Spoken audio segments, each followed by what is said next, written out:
Hey everybody, welcome back to Boris'Builds. I'm Boris, and today we're going to start on a new all-in-one aquarium build. I picked up this Aquarium 10-gallon tank on sale for 20 bucks, and I'm going to try and make it a slick all-in-one aquarium. I'm going to make it in the spirit of the one I just built, however I'm going to have the filter on this side. And for the background I'm going to use this Magic Resin epoxy resin kit that I got from Amazon. The first thing I'm going to need to do is get the internal dimensions of the tank. This tank happens to be about 9 3/4 by I'd say 11 3/4. I'm going to try and design it so the water sits about 2.5 inches below the tank lid. I then took those measurements to my computer where I sketched up a design for the sump. It's got 3 chambers, one for filtering, one for the heater, and one for the return pump. I'm not quite sure what I'm doing for an output. I might try kind of a mid-low level output or a high level, I'm not sure. But this is basically the size. This will be the intake. Filter, it'll come through these baffles, through the heater, and then into the pump and returned to the tank. So now I just got to send this to my plotter and get it on a big piece of paper, and then I can take that out to the shop and cut the acrylic to the size I need.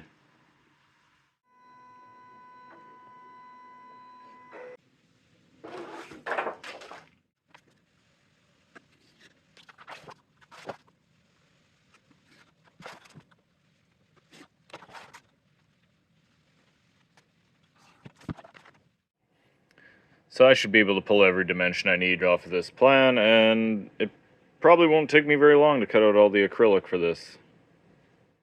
At this point, I'm starting to get really excited because I know how good this tank turned out, and I know this new one is just going to be incredible when it's done. Okay, I got the pieces of acrylic cut. Now I just need to do my epoxy poured background. See how that turns out. Magic Resin epoxy kit. It comes with a 2-part epoxy as well as a bunch of colors to try. I asked my daughter what she wanted and she kind of gravitated towards the yellow and blue. So that's what we're going to go with. Everything I've read has said this is safe to be used inside the fish tank. However, I am going to do the back side of the glass just to ensure that I'm not accidentally releasing any type of chemical into the water that could hurt the fish, because I want them to be happy. Also, I wonder how hard this would be to clean as compared to glass, where you can get in there with a nice razor blade and just scrape it clean. A razor blade may try to dig into the epoxy. So that's my reasoning for doing it on the backside. However, that does have its own problems, and I'll show those to you right now. So, the epoxy kit came with these instructions, and these are what I'm going to follow. They're pretty straightforward. The hard part will be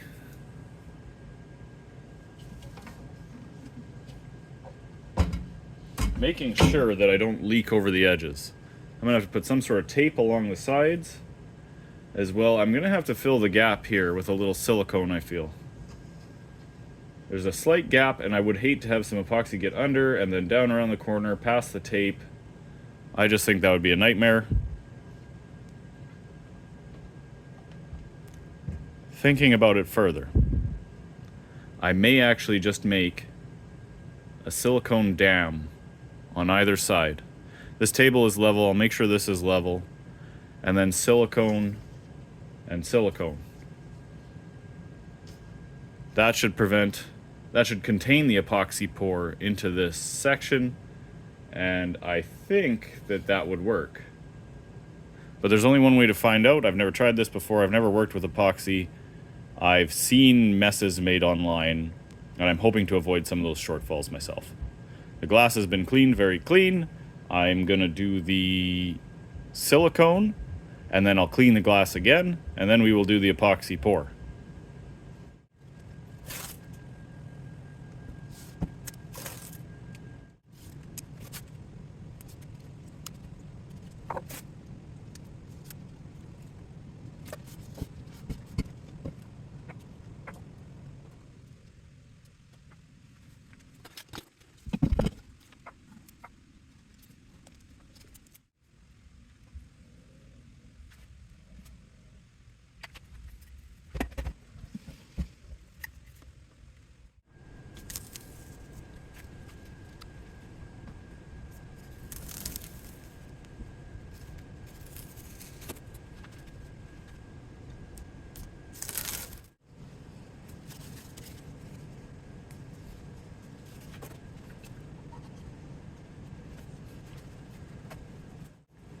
So I think I did a good job sealing up on these channels. However, these edges didn't really work out very well. Definitely not how I was planning them to. So I'm gonna have to tape those. So we'll just quickly remove the silicone.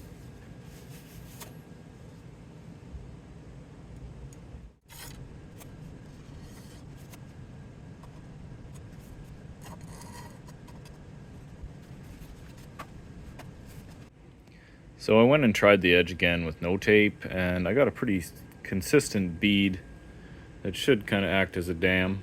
I got the corners really good.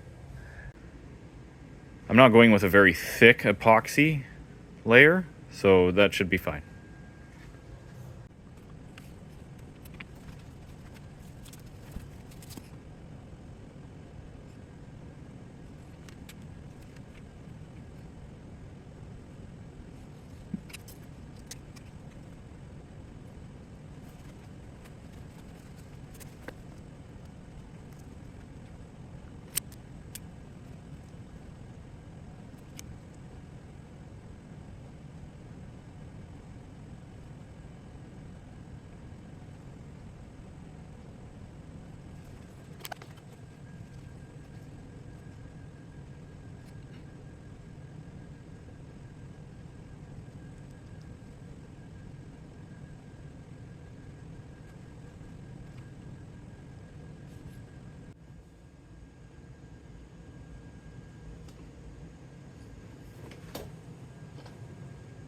Okay, so I just hit it with the torch to get the bubbles out. And we'll see how this turns up. I might do black behind it. We'll see. Well, that didn't go according to plan. It kind of just looks like a blue and yellow mess. And it kind of didn't stick in that corner and it peeled back. I'm not sure exactly why it did that. Maybe there was a little silicone there or something. Yeah, so this side looks pretty cool. This is kind of what I was hoping it would look like. So I don't know exactly what I did to screw that up. But anyways, I'm not very happy with this. I'm definitely not happy with how it turned out there. But you know, it was the first time. So I'm gonna scrape this off. I'm gonna at least attempt to. Okay, so this is actually coming off pretty easy. It's taking a bit of time, but pretty much peeled right off.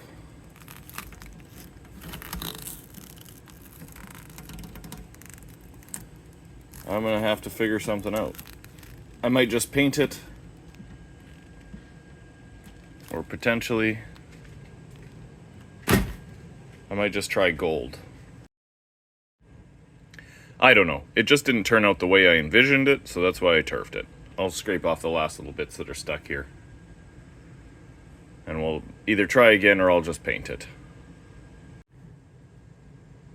But I gotta say, this video's been about a week in the making. It's getting a little long, so I think I'm gonna cut it here. Tune back in for part 2, and you know, if you liked the content, please consider dropping a like. It goes a long way. Perhaps subscribe to the channel and hit that bell for notifications if you want to see the next one. I'm going to go over, I think I'm going to paint. But I don't know. I have enough resin for I think one more try. I might just try gold by itself as a background, or maybe blue by itself as a background. I think it didn't mix well, for at least not for what I had envisioned. But I may try just doing a single color. Anyways, thank you very much for watching, and, you know, have some fun out there.